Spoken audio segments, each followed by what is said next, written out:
Airlines don't just transport you from one place to another, they manage your behavior. Every step, sound, and seat is part of a carefully crafted strategy.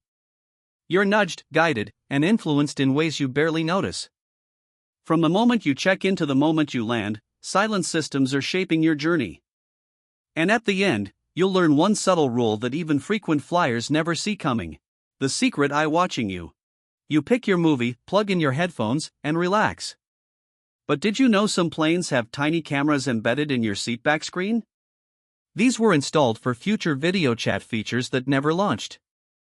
Airlines say they're inactive, but the lenses are still there. No light. No notification. Just a tiny lens quietly aimed back at you.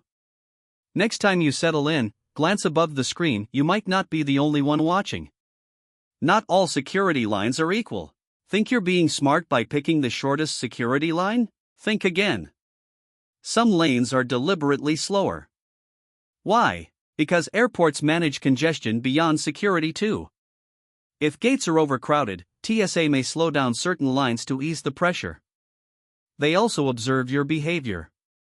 Look anxious or distracted? You might be routed for extra screening. The lines are about more than safety, they're about crowd control. Why jet bridges feel like freezers? You exit the terminal and step into a jet bridge that feels like an icebox. That's not bad maintenance, it's behavioral engineering. Cold air encourages people to move quickly and discourages lingering. It speeds up boarding while regulating the heat from the terminal and aircraft. If it feels too cold to stop, that's exactly the point. You're being moved along like a polite, chilly penguin. Scent zoning is real. You're walking past duty-free and suddenly feel drawn in. That's no accident, it's scent marketing. Airports pump specific fragrances through ventilation to stir emotions and boost spending. Vanilla for luxury, citrus near checkouts, it's called scent zoning. You may not notice it consciously, but your brain does. So when something smells nice near a store, your wallet may already be halfway out of your pocket. Floors designed to influence you. Ever notice how some airport floors change from tile to carpet? That's intentional.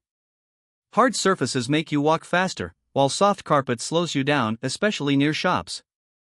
It's called behavioral flooring. Even the spacing between tiles affects your walking speed. You think you're just strolling to your gate. In reality, you're walking to a rhythm someone else designed. Boarding passes that track you. You scan your boarding pass, green light, you're good. But in some airports, that pass has more than a barcode. It holds an RFID chip, a tiny tracker that can log where you walk, how long you wait, and which stores you pass. Airports use this data to optimize layouts and staffing. But you're rarely told it's happening. Pre-boarding is behavioral theater. Pre-boarding sounds like a kind courtesy for travelers who need extra time. But it's also a clever psychological tactic. Watching others board triggers urgency and FOMO. Even if your group is last, you feel the need to line up early. It sets the pace and gets everyone moving sooner than necessary. It's less about assistance and more about momentum. You're being guided to obey without even realizing it. Airport seating is uncomfortable on purpose. Finally found a seat near your gate? Notice how uncomfortable it is? Hard cushions, upright backs, and fixed armrests are designed to keep you from getting too cozy. Airports want passenger turnover, not nap zones. Some seats even tilt slightly forward to discourage sleeping. The goal? Keep you moving and spending. Boarding groups are a countdown clock. You're group 7, but you're standing already. Why? Because hearing boarding group announcements builds pressure. Each group called feels like a countdown, triggering that urge to get closer even if it's not your turn. This creates a slow, obedient shuffle toward the gate, keeping passengers alert and the process in motion. It's less about speed and more about psychological choreography. First class looks roomier by design. As you walk through first class, everything feels open. Then, you hit economy and the aisle tightens. That's no coincidence. The layout is designed to make premium feel luxurious by comparison. The subtle squeeze in the back of the plane emphasizes what you didn't buy. The message is clear: next time, upgrade. Gate changes are strategic, not random. Your gate just moved from B12 to C37. Annoying? Sure. Random? Not at all. Airports sometimes shift flights across terminals to ease congestion. Moving a gate can redistribute hundreds of people, thin out busy concourses, and funnel passengers past shops. It feels chaotic, but it's actually a tool for crowd control, one that uses you to balance the terminal.